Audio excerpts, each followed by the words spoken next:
peace. People ask me questions. Sometimes I answer them here.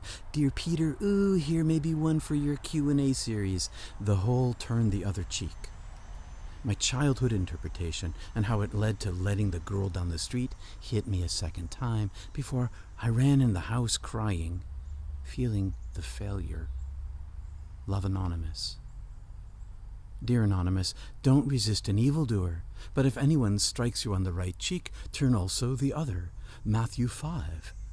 This is the cliché quote from the Sermon on the Mount. It begins with, do not resist the evildoer, and yet, strangely, that is exactly what happens next.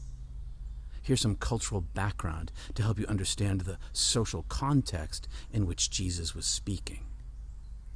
Ancient and some modern Levant societies of the Eastern Mediterranean restrained everyone's left hand to clean one's bottom after a bile break. In the days before toilet paper and bibettes for self-care, cleaning oneself was more difficult, especially in a desert.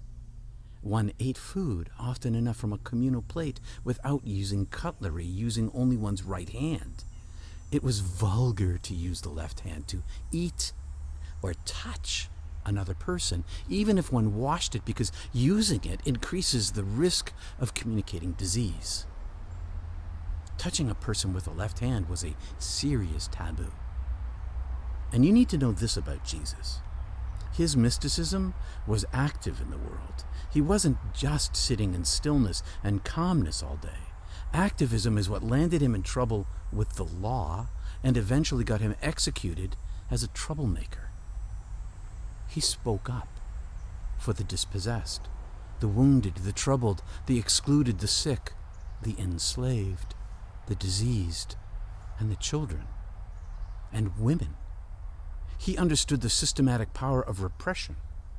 In Jesus' world, the way to insult, reprimand, or humiliate an inferior or a peer was to use a right hand against the right cheek. A right hand palm slap to the right cheek was a fist fight and subject to a considerable fine for breaking the Roman peace.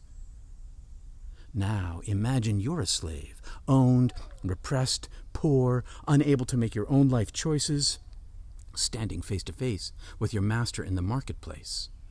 He's shouting at you, and you dare make a reply of explanation. Humiliated and enraged at your subordination, he backhands your right cheek. You're a slave, but self-possessed.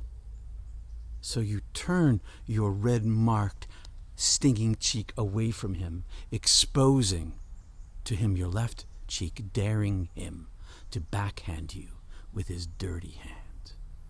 So why do you think left-handers were maligned for centuries? Your master is flustered when he sees your left cheek because people are watching, and you're defying him, and he knows it and they know it, and he might have you flogged. But your point is made. Resistance to his inhumanity. Anonymous, if Jesus had been a loving and caring dad like my dad in his day, wise in the ways of oppression, he might also have said, the only way to stop a childhood bully is to fight back. This is how you love yourself, even if it costs you a beating. From then on, the bully understands you're no easy target. You have self-possession. Love yourself. Thanks for asking. Peace and love. Namaste, Peter.